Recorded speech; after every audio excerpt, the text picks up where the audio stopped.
Hello, welcome. My name is Carlene Cadet Francois. I help busy professionals open and operate successful assisted living facilities and group homes right here in Florida.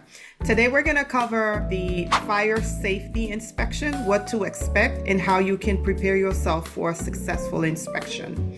I get a lot of questions about whether or not the fire inspector is on your side as the person opening the facility or whether or not they are on the side of the residents. If I had to pick one side, and this is really a silly question, but if I had to pick one side to let you know where their perspectives are coming from, it would be on the side of the residents, right? Because they want to make sure that the facility is at good standard. They want to make sure in case of an emergency, in case there's a fire, for example, our seniors already need a lot of help to get out of the building. Your building is up to code to where it doesn't make it so difficult for your staff to assist the seniors in coming out of the building until the fire department get there. So yeah, if they had to pick one side, we would say they're on the side of the residents, but really they're on everybody's side because it's in your best interest to make sure that your business is protected. This is, your business. This is how you feed your family. And so if you look at it from that perspective, they are also on your side. So what are some things you can do to prepare yourself for the fire safety inspection? For one, you can reach out to the fire department, find out what their rules and regulations are, and they'll be more than happy to email them to you.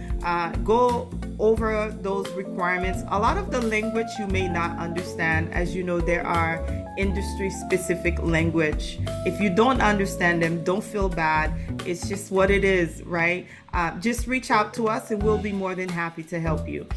So predominantly, they want to look to see that you have clear pathways.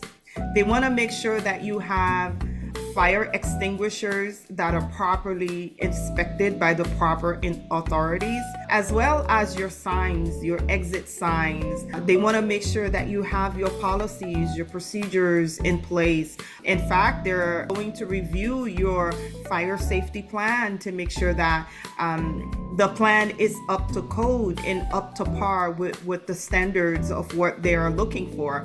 And you don't have to know how to do all of this because we can assist you with that. It's what we do full time. But in essence, the fire department is going to make a walkthrough of your facility. They're going to check your pathways. They are going to check your primary, secondary evacuation routes. They're going to check the rooms where the residents will be living. They want to make sure you have proper signs posted. They want to make sure that you are keeping up to code with your fire sprinkler system, your fire alarm system, for example. They just want to verify that once a senior move in, that your facility is already equipped to receive that senior. And if your facility is not equipped yet, they want to make sure you get equipped before they actually pass your inspection.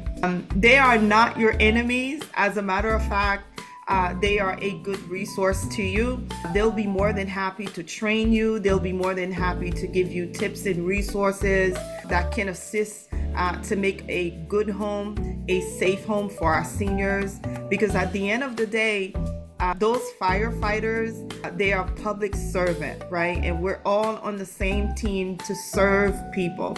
We may serve a different group of people, but at the end of the day, we're all serving. And so they appreciate the fact that you're bringing a beautiful home. You're putting things that will protect your business in our seniors, and then you're going to serve at a higher levels.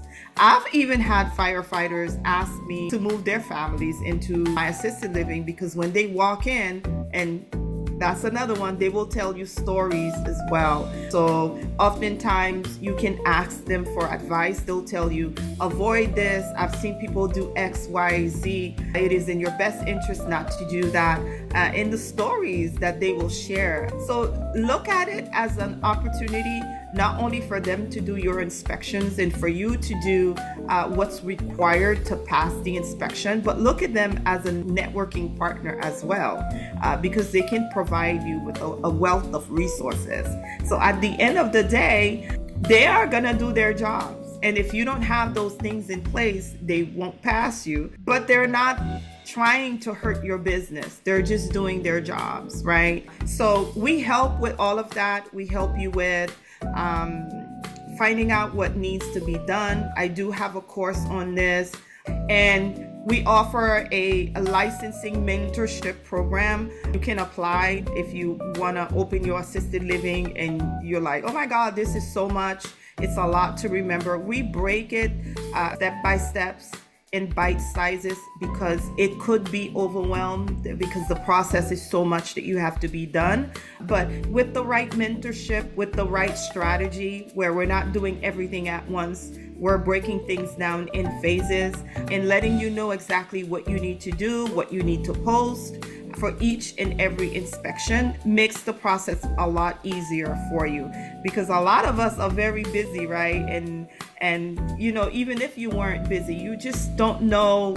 You either know it or you don't. It is not rocket science, but it is actually true. You either know what to do or you don't. And I've heard so many horror stories. Like one of my client actually came to me, and then when we went to go verify her zoning, it turns out that her zoning was no longer valid because somebody else got licensed before her, right? Because she was trying to do everything herself and it took forever. And could you imagine someone else come in with a mentor?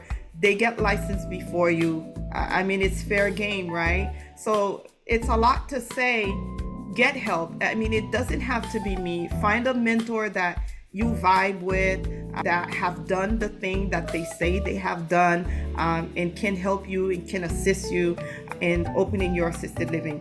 All in all, I am happy to serve you. If you have any questions, drop it in the comment, or you can always send us a message. We'll be happy to help you. You can also go on the website. There are several resources. For example, I have a blog, for example, that talks about some equipments that you will need to be able to successfully pass the health department application, for example. These equipments will help you a lot. The blog itself will help you tremendously.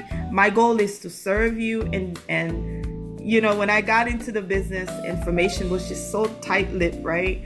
And my goal is to provide information to you so you can decide if this is a business that you want to participate in, and add value to the seniors and gain the financial freedom that you can get out of it, or, you know, this isn't for you. But either way, the information is there. So yeah, if you like this video, if you find it helpful, please consider to like and subscribe and share it with someone that will find it valuable. Until next time, talk to you later.